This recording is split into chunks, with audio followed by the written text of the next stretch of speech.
Welcome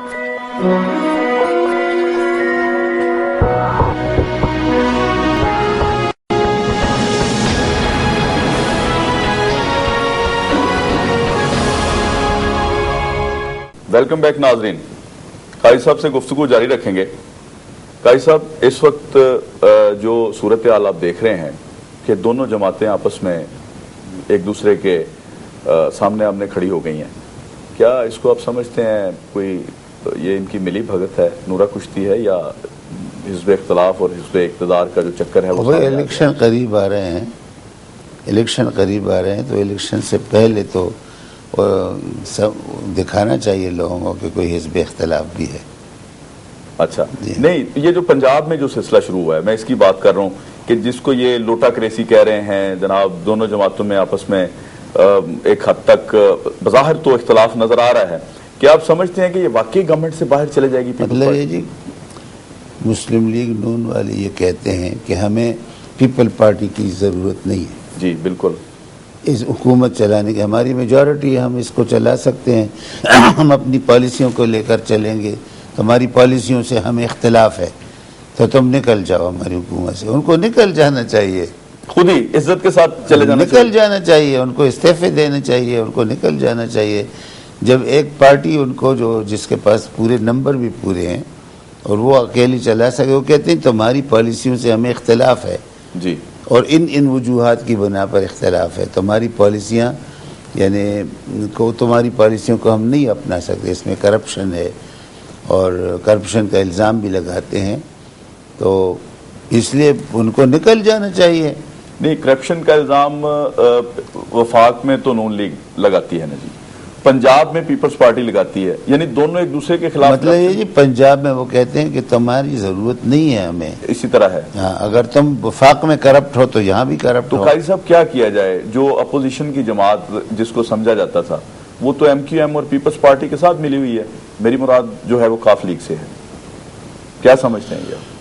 نہیں، انہوں نے تو قاف لیگ کے ان لوگوں کو لے لیا جی واپس، جی، جو مسلم لیگ نون کے ساتھ دینا چاہتے ہیں، تو اب قاف لیگ نہیں ہے جو ان کے ساتھ ہو گئے ہیں جی، اس لیے ان کی تو اپنی پارٹی کی تعداد پوری ہے حکومت چلانے کے لیے۔ جی جی، نہیں، وہ تو ڈویژن کر کے ایک یونیفیکیشن بلاک اکثریت سے واضح اسپیکر نے اس کو اناؤنس کر دیا۔ جی، میں بات کر رہا ہوں قاف لیگ والوں کی، جو ایم کیو ایم کے ساتھ ان کا جو پنجاب میں اتحاد شروع ہوا ہے، کیا دیکھتے ہیں یہ؟ کیا نظریہ ضرورت کے تحت انہوں نے سارا کچھ کیا؟ نہیں، ایم کیو ایم تو پنجاب میں نہیں ہے، نہ ہو سکتی ہے۔ جو ایم کیو ایم کی ابتدا ہے، جس طرح سے اس کی اٹھان ہوئی ہے اور جس طرح کی وہ جماعت ہے، ظاہر ہے کہ وہ تو ایک تعصب کی بنیاد پر اس کی اٹھان ہوئی ہے، جی، اور وہ تو anti Pakhtun, anti Punjabi, anti Sindhi, صرف مہاجر کا نعرہ بلند کر کے ایم کیو ایم وجود میں آئی ہے۔ وہ اس تاریخ سے تو وہ جان نہیں چھوڑا سکتی، صرف متحدہ کا نام لگانے سے تو وہ تو کوئی واقعی متحدہ نہیں بن جاتی۔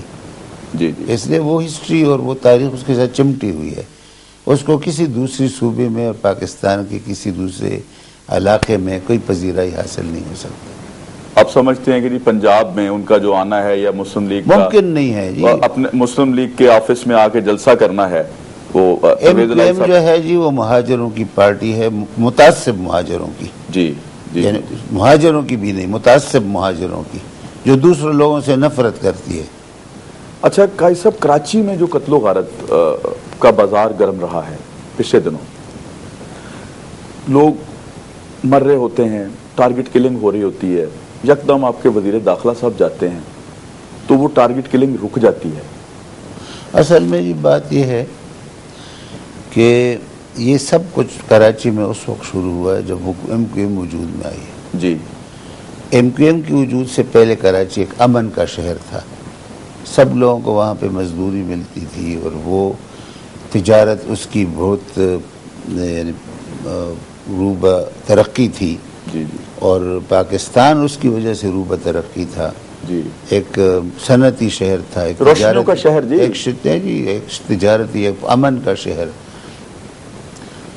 ایم کیو ایم وجود میں آئی، انہوں نے اپنا فلسفہ یہی تشدد کا رکھا، اور کہا جی ٹی وی بیچو اور سامان بیچو گھر کا اور کلاشنکوف اور اسلحہ خریدو، بندوق خریدو. اور اس طریقے سے انہوں نے مہاجروں کو ملیٹنسی سکھائی.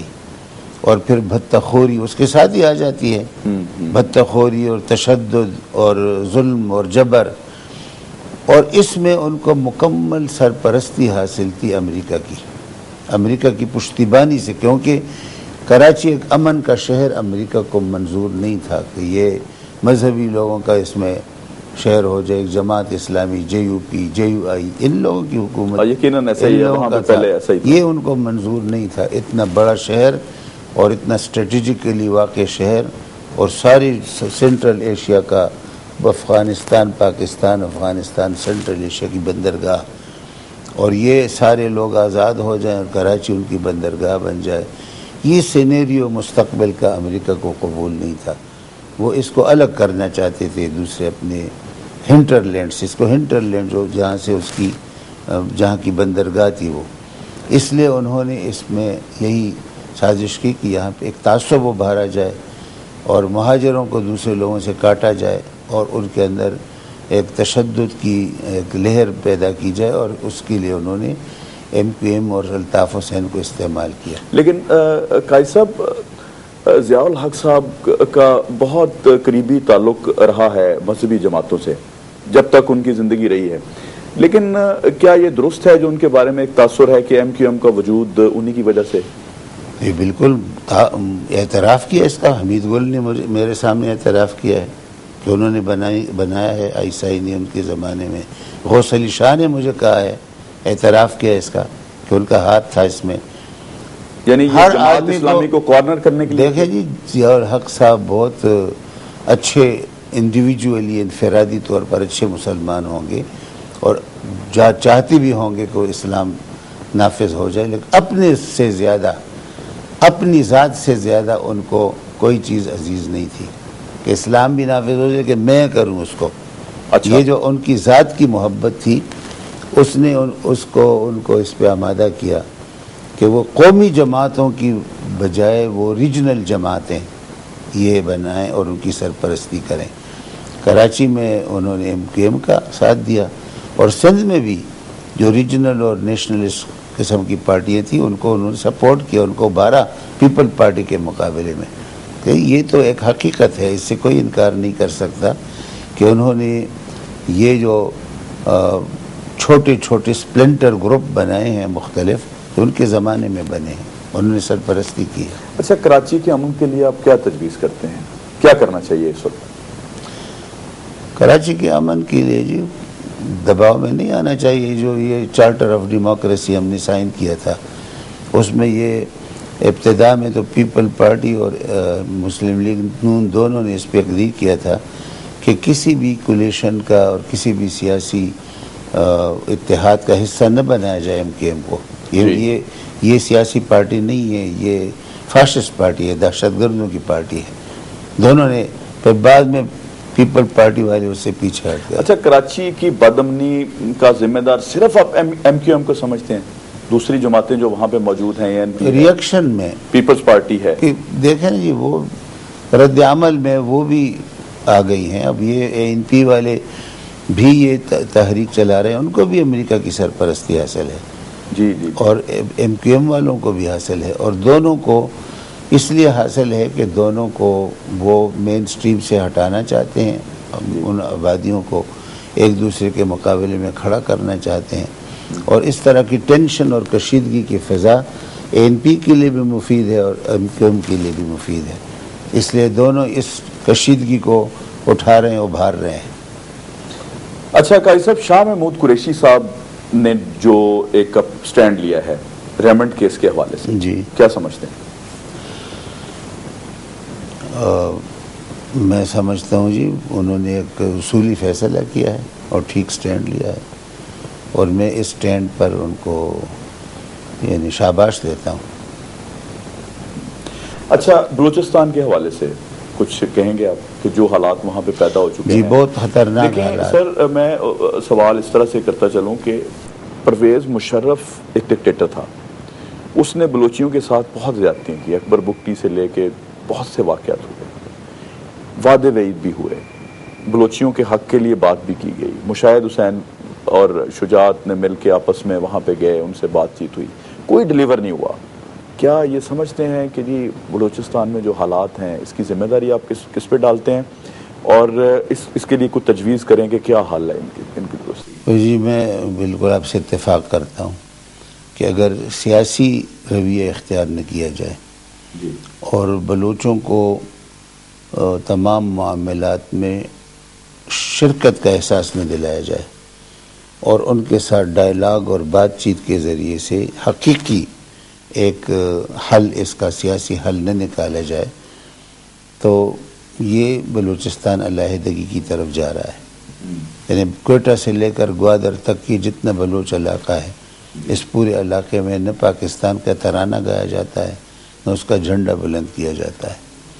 یہ انتہائی خطرناک صورتحال ہے اور اتنا اندر سے وہ ایک نفرت کی آگ پک رہی ہے, اور یہ سب اس لیے ہے کہ یہاں پہ ایجوکیشن مشکل ہو گئی ہے, لوگوں کا مطلب یونیورسٹیز میں جانا مشکل ہو گیا ہے, جو بنیاد ہے کسی معاشرے کی. جی اسی لیے ہے کہ حکومت زبردستی اور قوت کے ذریعے سے اپنا رٹ وہاں پہ نافذ کرنا چاہتی ہے. رٹ نافذ کرنے کے لیے قوت کا استعمال یہ کوئی طریقہ نہیں ہے. رٹ نافذ کرنے کے لیے سیاسی طریقے اختیار کرنے چاہیے, اور سیاسی طور پر ہمیں کوشش کرنی چاہیے کہ وہ مطمئن ہو جائیں, ان کی نئی نسل مطمئن ہو جائے.